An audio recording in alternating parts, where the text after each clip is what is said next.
necesito entrar con algunas introducciones breves para que se entienda de lo que estamos hablando y ustedes entiendan por dónde pasan hoy día los nuevos desarrollos en estas enfermedades. Primero, esto lo dijimos 20.000 veces, pero puede haber gente que no haya escuchado esto. Bueno, ¿qué son las enfermedades neuromusculares? Entonces son un conjunto de enfermedades que afectan los músculos y los nervios periféricos.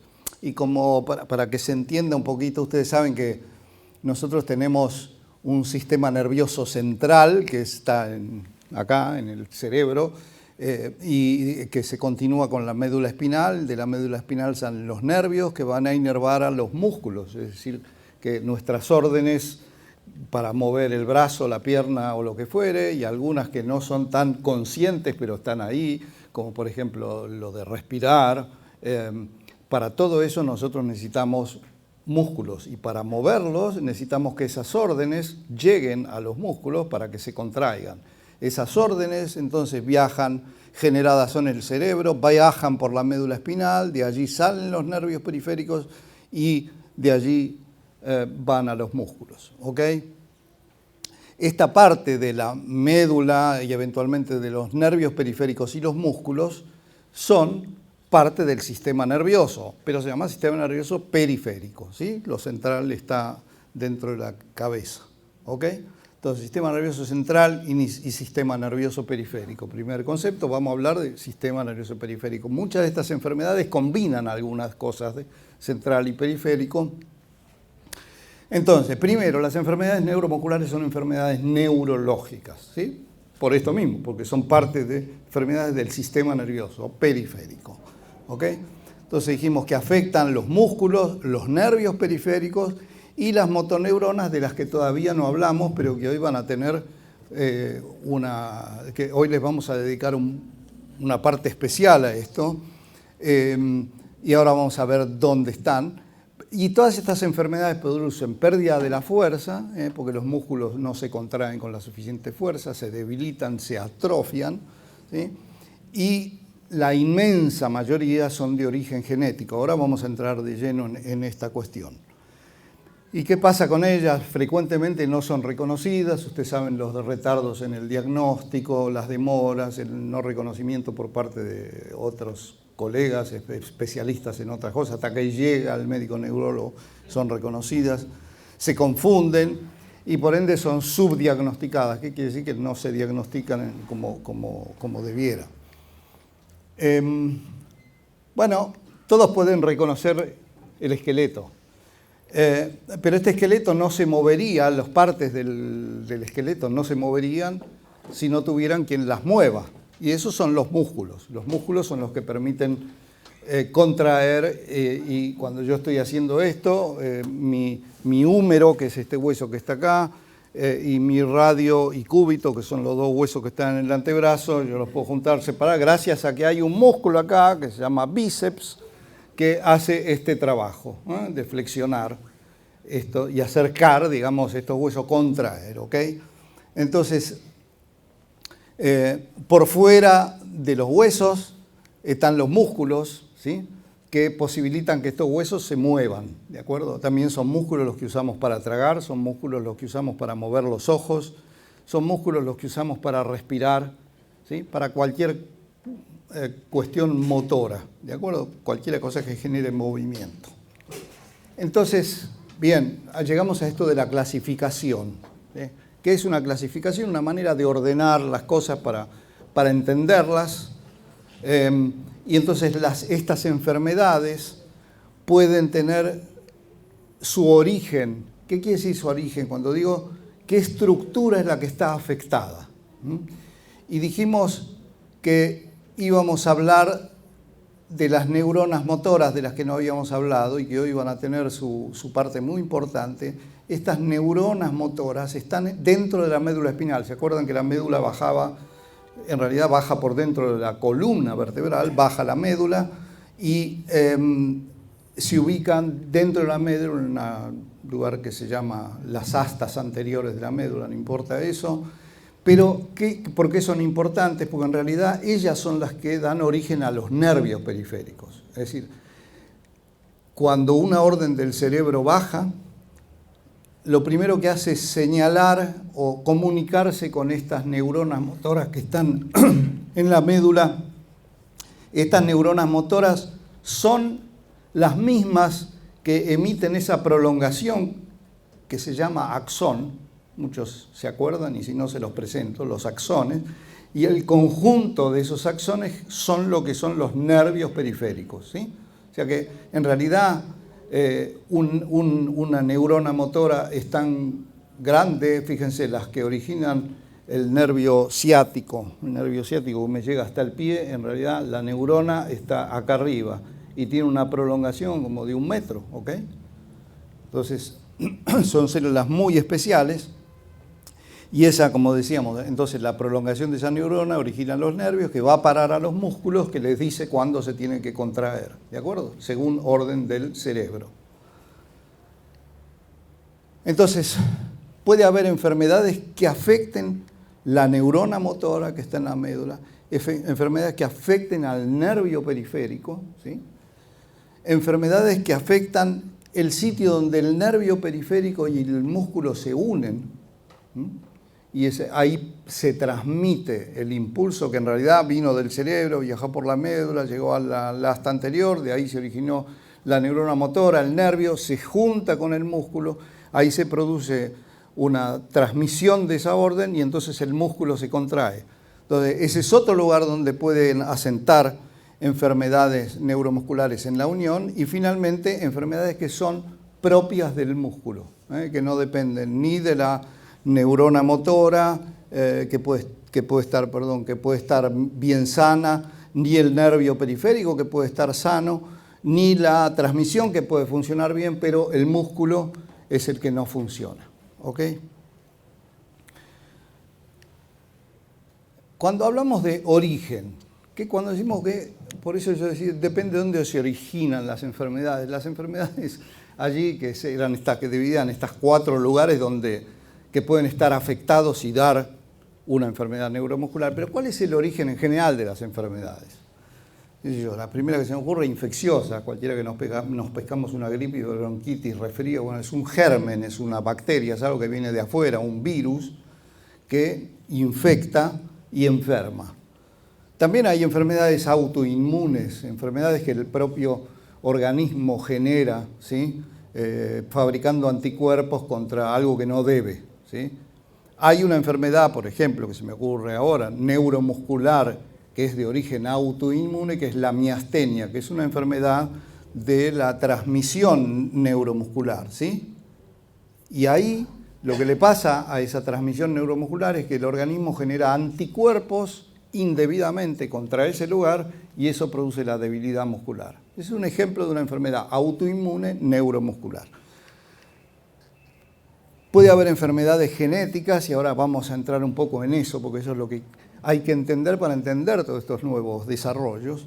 Enfermedades tóxicas, qué sé yo, cosas que nos intoxican, cualquiera que ustedes puedan pensar, venenos, metales pesados, metales que están en el agua, traumáticas, etc. Pero lo que nos interesa y me interesa que se entienda es el concepto de enfermedad genética, porque la inmensísima mayoría de estas enfermedades neuromusculares son de origen genético. Y vamos a tener que ahí aprender algunos conceptos básicos de biología, tratar de simplificarlos y ponerlos con algunos ejemplos gráficos para que se entiendan, para que se pueda entender después lo que sigue. Estas enfermedades genéticas, como bien dije, que son la inmensa mayoría de las enfermedades neuromusculares, se originan o tienen la causa que las produce en el ADN. Vamos a avanzar un poquito con esto. Pero para tener una idea de cuántas enfermedades neuromusculares estamos hablando, yo les muestro la última tabla por la que más o menos todos los que estamos en esta historia nos manejamos con enfermedades neuromusculares. La última tabla nos dice que hoy hay 840 enfermedades diferentes Cada uno está pensando en la que le tocó, en la que tiene cerca. Hay 840 enfermedades neuromusculares diferentes causadas por diferentes alteraciones en diferentes genes. ¿Okay? Para tener una idea de la dimensión de lo que estamos hablando.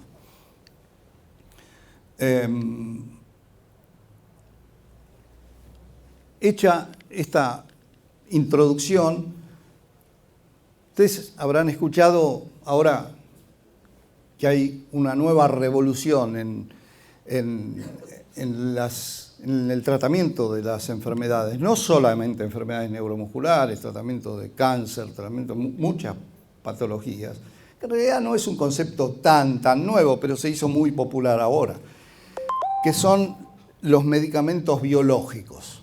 ¿Qué es un medicamento biológico? En realidad, como dice allí, está elaborado con materiales de origen biológico como los microorganismos, gérmenes, bacterias. Por ejemplo, yo quiero producir una determinada hormona, por ejemplo, la insulina, que es vieja esta historia, la insulina hace rato que se produce. Lo estoy volviendo loco al de la cámara, ¿no? Me muevo mucho. Bueno, ya tengo que darme un poco más quieto.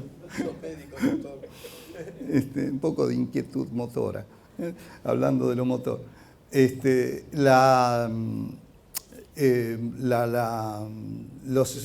insulina, estaba con la insulina. Bueno, yo puedo modificar y hacer que otras células en un animal vivo o de células directamente en cultivo de tejido, que es artificialmente mantenidas, produzcan una sustancia como por ejemplo la insulina. Y la insulina en realidad es un medicamento de origen biológico, porque yo las produzco a partir de tejidos de otros animales, yendo a ejemplos, por ejemplo, que nos tocan más cerca, estas terapias de reemplazo enzimático, se me ocurre ahora, como la enfermedad de Pompe, que se hizo tan popular en este último tiempo, en donde falta una enzima, bueno, uno puede producir esa enzima, ¿sí?, haciendo que esa enzima sea fabricada por células de ovario de conejo. ¿Okay? Y en realidad, a través de manipulación genética, hago que esas células me produzcan la enzima que yo necesito para después darla en un paciente. ¿Okay? Esos son medicamentos biológicos. Hay otro concepto que son los medicamentos biotecnológicos, que son parte de un grupo de los medicamentos biológicos, en donde no necesariamente intervienen estructuras biológicas para sintetizarlos, pero toman información de cuestiones biológicas para ser fabricados, ¿sí? Usan información genética, tecnologías especiales, como dice, para que las células actúen o fabriquen sustancias que se parecen a los propios componentes de las células humanas. ¿Okay? Y después tienen ustedes medicamentos, los químicos, los tradicionales, que son un poquito diferentes, son solamente de síntesis química, no requiere, muchas veces ni siquiera se tiene claro el mecanismo de acción, cómo actúan. Son moléculas, es decir, son sustancias de estructuras más rígidas, a veces más simples, y no se necesitan organismos vivos ni tomar la enseñanza de cómo funcionan la biología para poder sintetizarlos, ¿no? A veces se extraen de plantas. Y esas son los tipos fundamentales de medicamentos, pero los que están verdaderamente produciendo una revolución en este momento en nuestra área en particular son los biológicos y los biotecnológicos. Ahora, ¿qué pasa con este proceso? Digamos que un laboratorio o cualquiera de nosotros tiene la suerte de encontrarse con una molécula que le parece que puede ser interesante, es decir, una sustancia que le parece que puede ser interesante, puede ser en particular, puede ser un laboratorio, puede ser una universidad, que así es como ocurren hoy en día la mayor parte de estos descubrimientos. Identifican esta sustancia y dicen, me interesa esto, me parece que puede ser útil, y entonces lo tengo que someter a una cantidad de pruebas. La doctora Monge después les va a contar un poco más de cómo es esto cuando llega a la etapa clínica y cómo se deben probar estas moléculas. Pero primero, antes de llegar a la etapa clínica, yo tengo que ver cómo funciona, cuáles son sus propiedades, tengo que probar con animales de experimentación, tengo que ver cómo se distribuye una vez que yo lo administro, a qué órganos va a parar, tengo que ver cómo se metaboliza, tengo que ver si es tóxico, cuándo aparece el máximo pico en la sangre después que lo doy, cuándo desaparece. Tengo que ver muchas cosas antes de ver la efectividad. Y una vez que yo testeé esto y que no se me murieron las ratitas que le di el medicamento y después no se me murieron los perritos y todo funciona bien, por lo menos los animales siguen vivos, entonces yo puedo presentar, después de una serie de pruebas y sabiendo que yo conozco cuál es este fármaco, lo presento ante un comité de salud y entonces ese comité en Estados Unidos es la FDA o la Agencia Europea de Medicamentos en Europa, es el similar a nuestro ANMAT, ¿ok? Lo presento y solicito para pasar a la etapa humana. Esto lleva unos cuantos años y muchos millones de dólares en muchas ocasiones. No es que esto es un mes de trabajo, son años en general. Y recién después, una vez que superó esa etapa, paso a la etapa humana y allí comienzan los estudios clínicos, que también son complicados y la doctora Monge les va a contar un poco más de esto después. Así que en el desarrollo de estos fármacos, cualquiera, biológico, no biológico, biotecnológico, hay una primera etapa que se llama preclínica. Recién ahí tengo el permiso de las entidades estas regulatorias para ver si lo puedo usar en humanos y ahí se larga todo esto que Soledad les va a contar después para que vean lo complejo que es esto y el tiempo que puede llevar y la plata que puede llevar. Bueno, en realidad a partir de ahí vienen estos ensayos o pruebas clínicas que también, supongo que Sole, eso hay que probar a través de todos estos estudios y todas estas etapas que la doctora les va a contar que este medicamento sirve, ¿sí? Y se lo tengo que probar a las agencias regulatorias y las que me autorizan comercializarlo si lo quiero después vender. Todo este proceso para una droga convencional puede ser 10, 12 años. Entonces, para que se entiendan esta cuestión de los medicamentos biológicos. Ustedes saben que las células que componen nuestros tejidos, los músculos también están compuestos por células, el tejido nervioso, las células, las neuronas motoras, tienen un núcleo. Cada célula tiene un núcleo. En realidad las células musculares tienen muchos núcleos, pero no importa. Pero hay un núcleo. ¿Qué hay dentro de ese núcleo de la célula, que es un pequeño puntito dentro de la célula?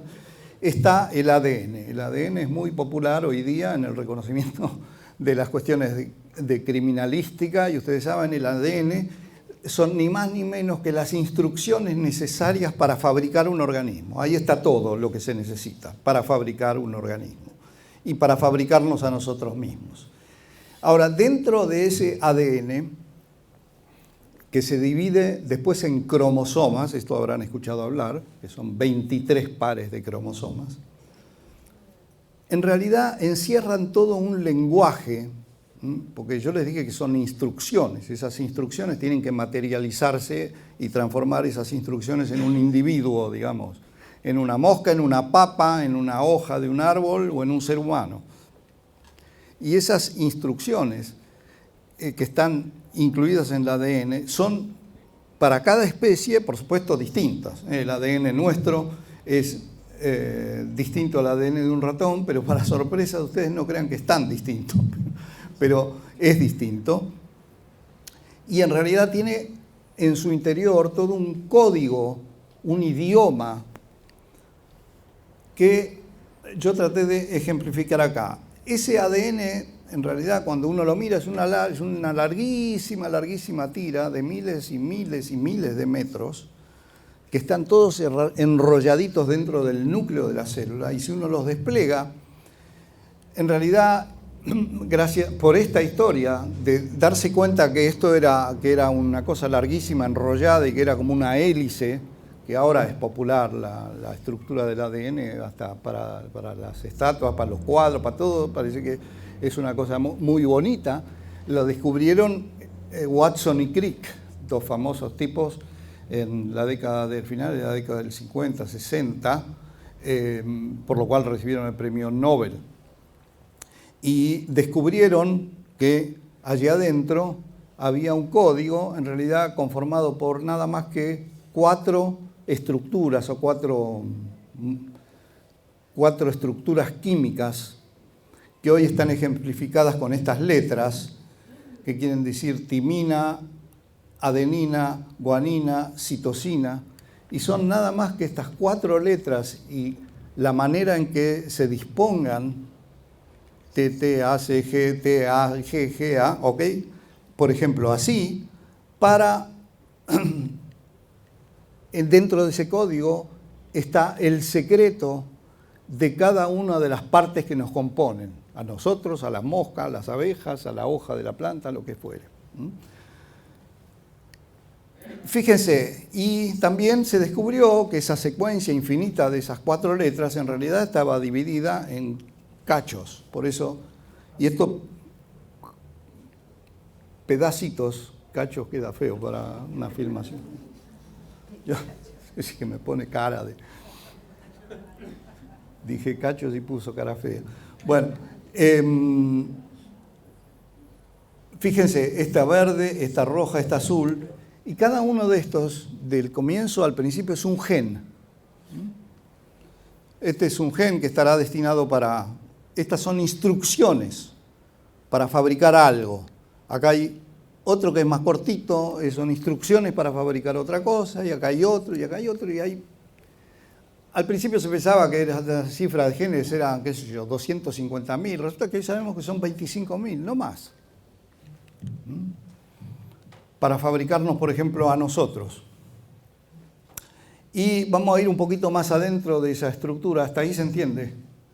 Estoy tratando de hacerlo, pero me avisan si no se entiende. Esa estructura, que es esa hélice, ¿sí?, que mide miles y miles de metros, está... Espera, voy a pasar una más. Por ejemplo, esta, con las letras esas, las 4 letras, que es un gen, resulta que tiene algunos pedacitos, porque esto no lo iba a poner, pero después me di cuenta que lo iba a necesitar, que se llaman exones. Porque también ustedes van a escuchar ahí algo parecido a exones. ¿Qué son los exones? Son los que verdaderamente tienen las instrucciones para fabricar la cosa.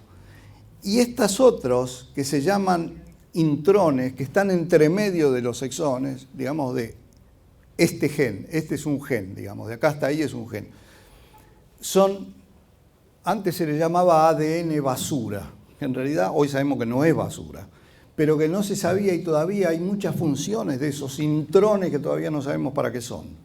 ¿Okay? Lo que sí estamos seguros es que estos exones son las verdaderas instrucciones. Yo les dije que el ADN estaba dentro del núcleo de las células y fíjense, acá tenemos ese gen en rojo, ¿sí? Y acá, fíjense, ahí había una T y acá la T se cambió por una A. Eso nosotros llamamos mutación. ¿Por qué? Porque mutó, cambió. Y esa es una mutación en solamente una base de la docena de millones de bases que hay en todos esos miles de kilómetros de ADN. ¿Cuál fue entonces la cosa que nos cambió totalmente el panorama de estas y tantas otras, de la medicina en general? Fue aprender a entender este código. ¿Qué es lo que este código quería decir?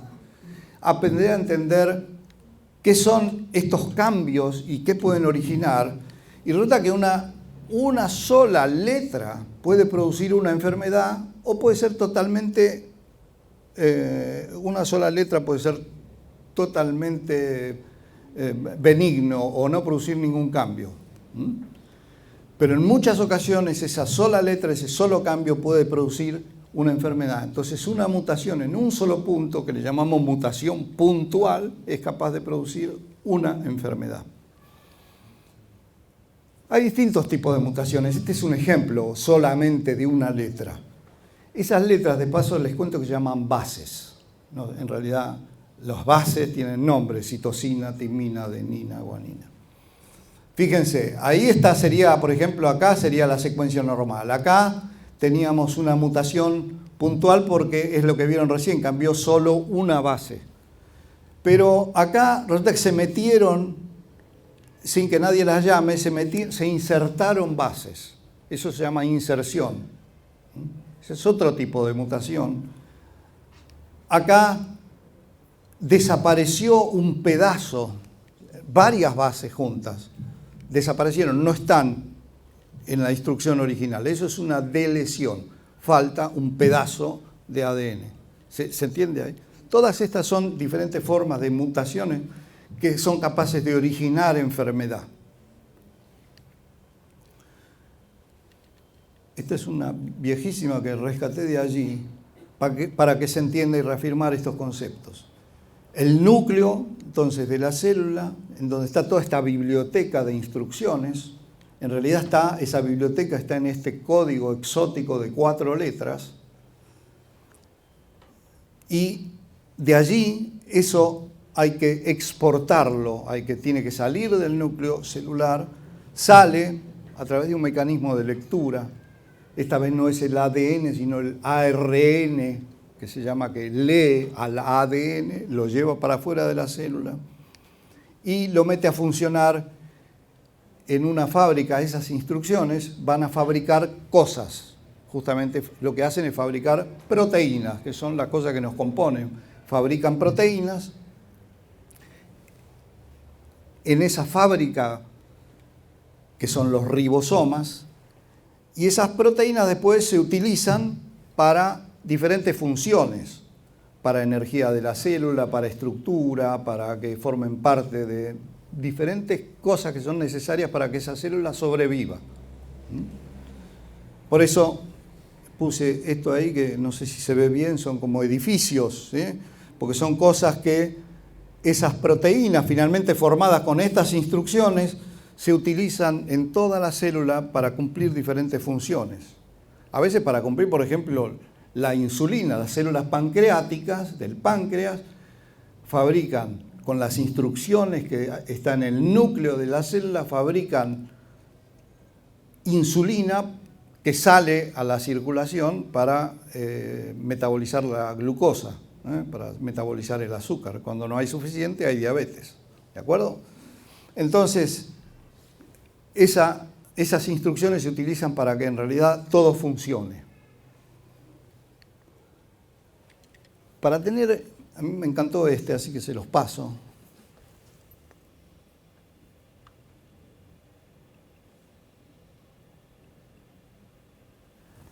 Bueno, miren, cómo se produce, es más parecido a lo real. Este es el núcleo, esta es una célula, ¿sí? ¿Se ve bien?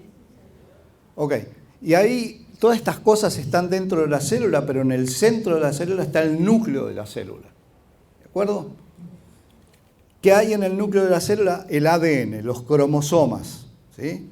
Están en realidad, no importa mucho el detalle, pero los cromosomas están hechos por esta ADN, olvídense de estos detalles, no importa lo de las histonas, pero esa famosa doble hélice. Y pedazos de esa doble hélice, por ejemplo, acá dice, bueno, de acá a acá hay un gen, ¿sí? De acá a acá para allá hay otro gen y así hay 25.000. Esa es ¿cómo hace esto para replicarse y para fabricar la instrucción? A través de, fíjense, ven estas famosas letritas. Acá viene un mecanismo de ayuda para fabricar ese ARN que se fabrica a partir del ADN, que sale de la célula, ahora lo van a ver salir, como un ARN mensajero. ¿Mensajero de qué? De las instrucciones que están adentro, ¿sí? Bueno, ok. Entonces, ese ARN, que es el ARN mensajero, sale del núcleo y va a llevar ese molde para que la célula fabrique una proteína.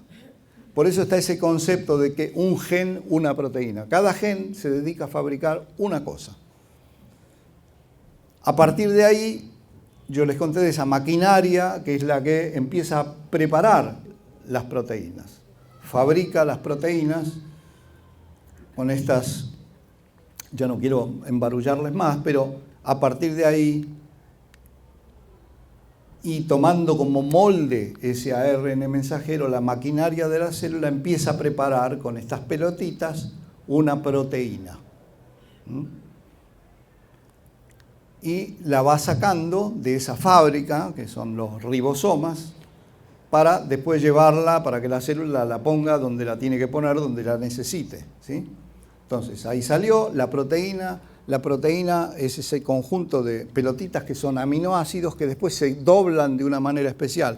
E incluso si la proteína esa está mal doblada, puede producir enfermedad. O sea que si está, en realidad está mal enrollada, produce enfermedad. ¿Ok? Muy bien. Esto vamos a pasarlo de largo, pues ya más o menos lo vieron.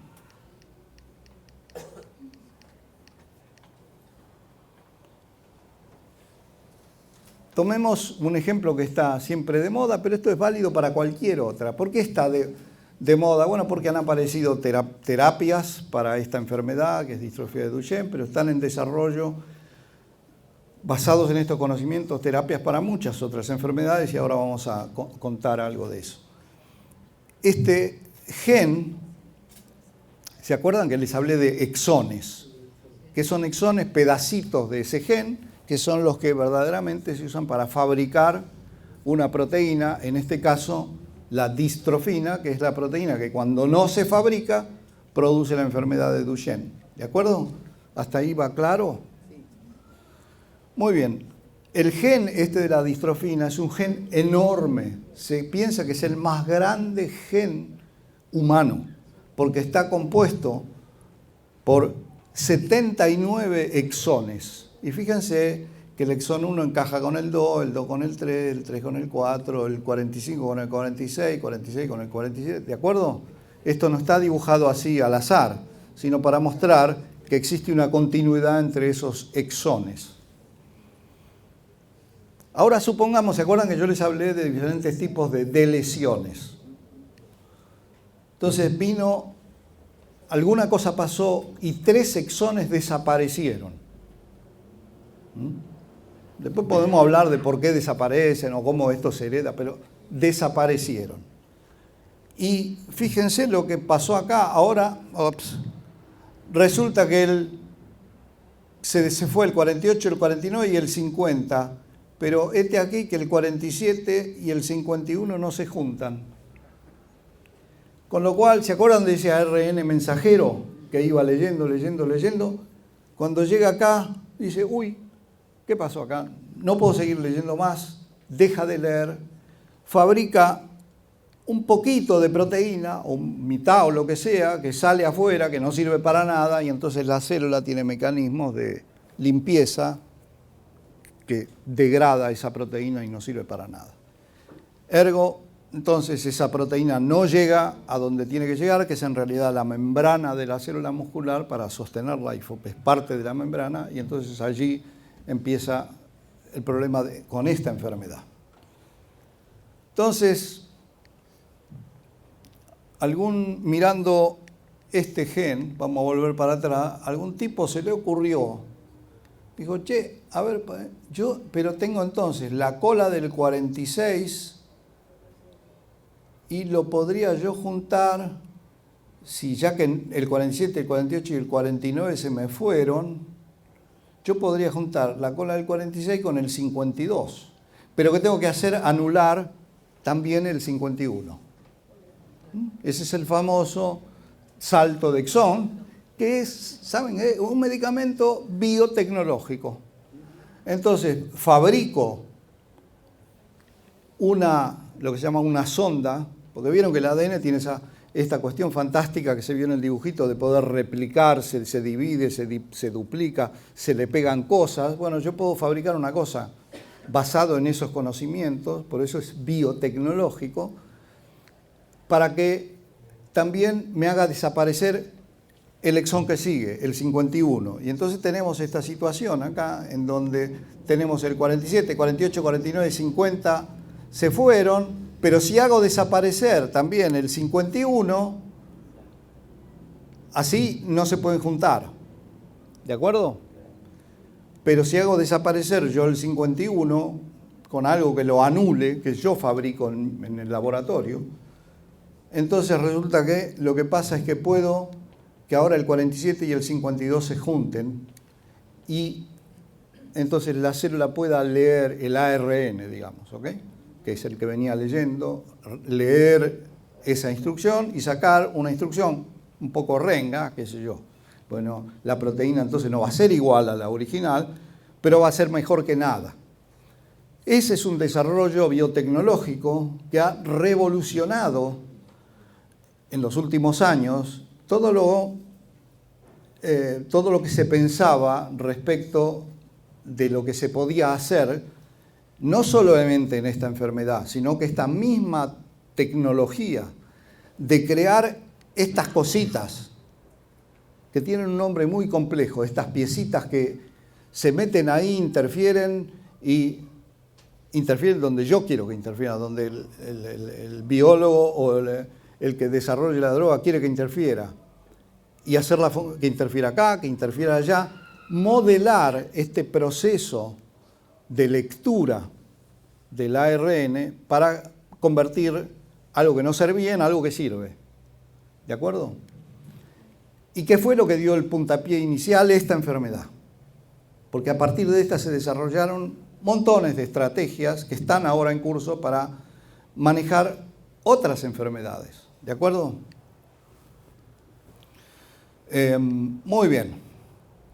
De estos medicamentos, específicamente con este principio de anular el exón 51, hubo 2 intentos con 2 medicamentos. Uno, digamos, se dio de baja por una cantidad de problemas y efectos secundarios que tenía y porque mostró no ser efectivo. Y un segundo, que bastante cuestionablemente, pero en pruebas con individuos de estas etapas que ahora les va a contar Soledad, mostró cierta efectividad, muy criticado porque se vieron en muy pocos pacientes y todos estamos pidiendo un poco más de pruebas de que esto sirva, pero este medicamento, de cualquier manera, que es este que está acá, fue aprobado por la FDA y se está comercializando en los Estados Unidos y en otros países del mundo, y también se va a comercializar acá. Y este es el medicamento, como yo les digo, aprobado por la FDA y comercializado. Todos tenemos un poco de... hay pocas... Se probó con pocos individuos, faltan más pruebas. Por alguna razón, FDA, que estaba siendo muy laxa por estos tiempos, un poco rara, aprobó este medicamento y dejó de aprobar otros que tenían mucho más pruebas a favor. Pero bueno. Ahora, si me dije, bueno, y esta es la gran novedad, no, miren, no creo que lo alcancen a leer, pero la cantidad de moléculas biotecnológicas y biológicas que hay en desarrollo para distrofia de Duchenne está en esa lista. Digamos que acá no es que se termina la historia. Otro desarrollo que recientemente fue aprobado de otro medicamento biotecnológico. ¿Se acuerdan que yo les mostré que están esas mutaciones puntuales en donde hay una sola letra? Bueno, una empresa descubrió una droga que es capaz de hacer como si esa mutación puntual no existiera y que se siga fabricando esa proteína en poca cantidad, pero se sigue fabricando. Y ese medicamento también está aprobado, en este caso por la Agencia Europea de Medicamentos, está disponible en la Argentina, se llama Taluren, pero claro, ahora ustedes comprenden que no es para todos los pacientes, para los pacientes que tienen esa alteración genética, el otro es para los pacientes que tienen la otra alteración genética que pueda admitir esa vía de reparación, ¿se entiende? Entonces, no solamente alcanza ahora con el diagnóstico, sino que uno tiene que saber exactamente cuál es la alteración genética que está produciendo la enfermedad para ver si alguno de estos medicamentos con un propósito bioespecífico puede ser utilizado en ese paciente en particular. ¿Se entendió eso? Esto pasa en esta enfermedad.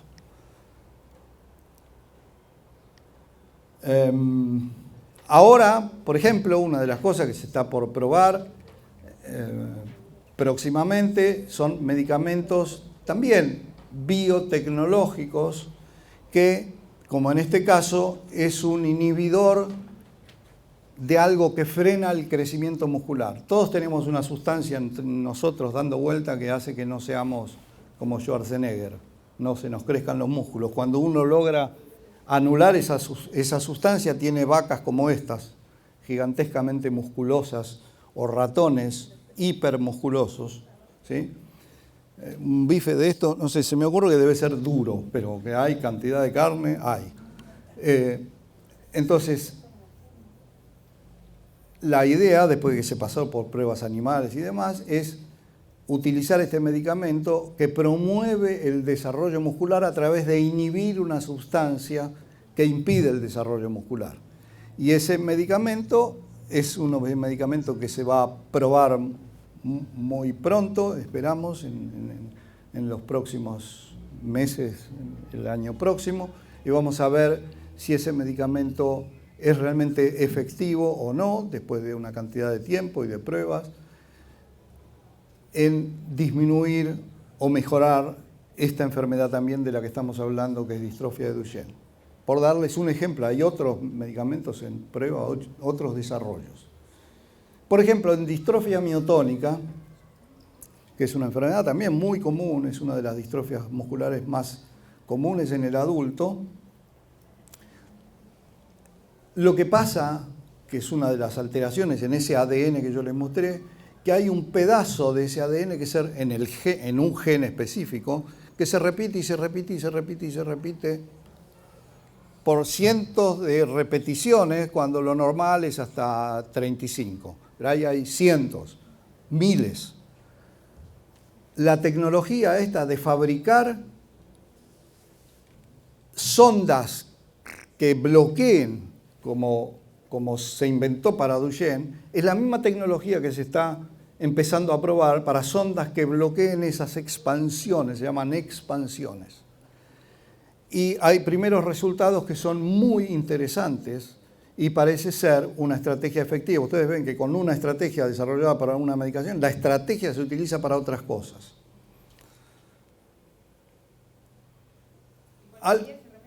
¿Cómo? ¿Cuál sería ese? Bueno, todos estos remedios no tienen nombre de remedio comercial. Tienen, si yo le digo, es el XKMPW24, que es del laboratorio Pirulo. Por ejemplo, el Ataluren, el primer nombre ahora se llama, no, ni siquiera se llama Ataluren, se llama Translarna, el nombre comercial. Se me viene a la cabeza, pues uno que nosotros utilizamos. La droga original del laboratorio que descubrió esto, que es PTC,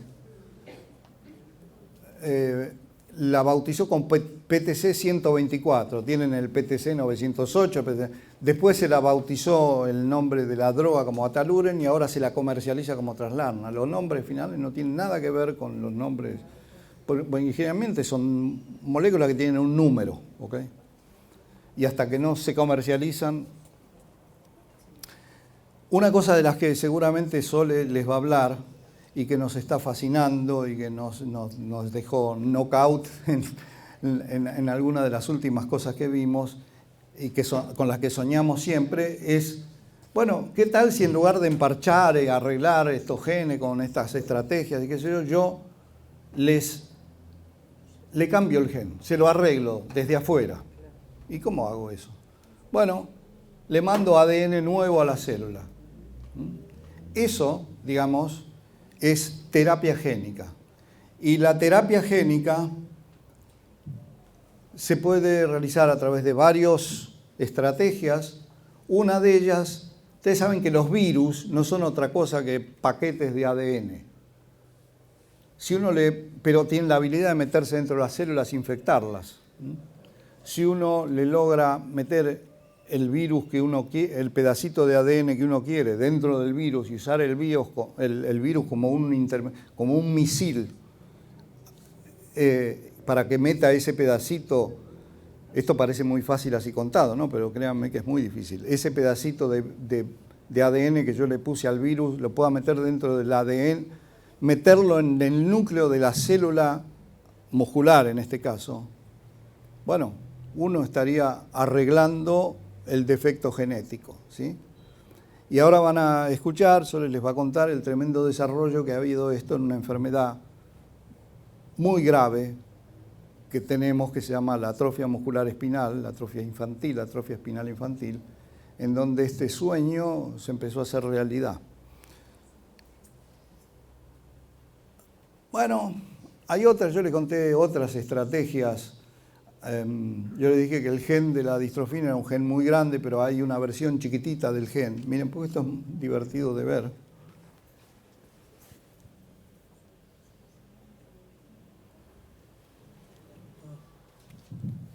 Estos son perros con distrofia de Duchenne. Vamos a ver un poquito nada más. Este perro tiene distrofia muscular. Son en Golden Retriever, tienen Duchenne, ¿ok? Eso es lo que tienen.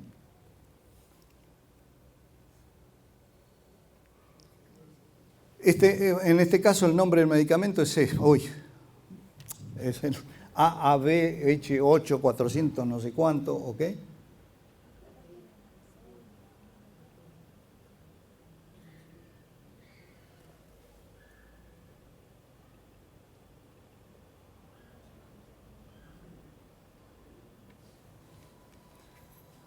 Lo que se hizo con estos bichitos fue terapia génica, pero como el gen ese de Duchenne, yo le dije que es tan grande, se fabricó un mini gen de Duchenne y se lo introdujo en las células musculares a través de un virus, usando ese virus como vector, como misil. Y este es el resultado. Hay varios videos de varios perros, no importa, pero un poco para que uno lo materialice, ¿no? Es decir, que meter genes que curan ya no es una ilusión, está ahí, y ahora van a escuchar a la doctora Monjes.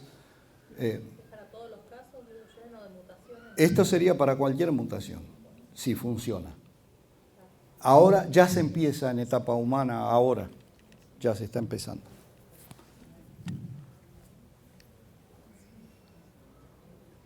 Bueno. ¿Cuál es el mecanismo de producción? Virus. ¿Pero cómo? Inyectados, sí. Se utilizan ahí, bueno, también la historia de los virus no es tan fácil, cualquier virus no se puede usar, hubo años y años de tratar de encontrar el virus que además no matara al perro, ¿no?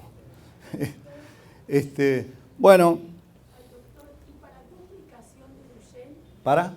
Duplicación. Sí, también hay, bueno, en duplicación, algunas de estas estrategias todavía se están desarrollando para diferentes tipos de exones, ¿ok? Estrategias, así que va a haber que esperar, este desarrollo viene rápido, pero va a haber, mientras tanto, se están probando muchas otras drogas que son para cualquier mutación, ¿sí? ¿Le puedo hacer una consulta? Sí. Si esto sale, estas inyecciones, ¿también irían acompañadas del medicamento que está tomando en este momento? ¿O se podría anular el medicamento? No, es altamente probable todavía. Esto está en el terreno hipotético, ¿sí? Pero se supone que sí, que inicialmente todos los pacientes, de hecho los nuevos medicamentos que se están probando, todos estos se hacen en pacientes que están tomando la medicación, si se refiere a los corticosteroides, sí. Bueno, espere, podemos, porque ahora les va a contar la doctora Monjes otras cosas interesantes, muy. En distrofia facioscapulohumeral, que era una enfermedad también muy común en los chicos y en los adultos, también hay una cantidad de estrategias con terapia genética y demás que están teniendo curso. Y finalmente, Esta parece la bala de plata, la bala mágica que todos estamos esperando y que también se viene acercando a una velocidad increíble, que es una manera de que se descubrió, y dos mujeres particularmente que descubrieron esto casi al mismo tiempo se están matando, así que es un espectáculo, se están matando legalmente para ver quién es el dueño de este descubrimiento que puede cambiar la historia de las enfermedades genéticas, que es esta con esta sigla CRISPR, en realidad es CRISPR9 Cas9, no importa, CRISPR Cas9. Es una estrategia que permitiría editar, es decir, cortar el pedazo de ADN que yo quiero, meterle el pedazo de ADN sano y hacer que empiece a funcionar dentro de las células y también utilizando estrategias con virus. Esto que uno decía, bueno, es un sueño del pibe, es una cosa que está empezando a funcionar.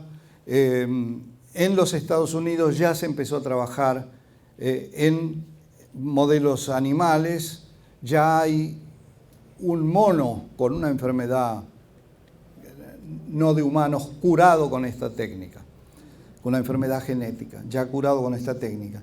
Y este laboratorio, Sarepta, hizo un convenio con una de las universidades que maneja en Estados Unidos esta tecnología y donde se descubrió, para ya empezar a trabajar, y ya están trabajando en aplicación en Duchenne, no en pacientes, pero sí en modelos experimentales como los perros y como el ratón con distrofia muscular, etc.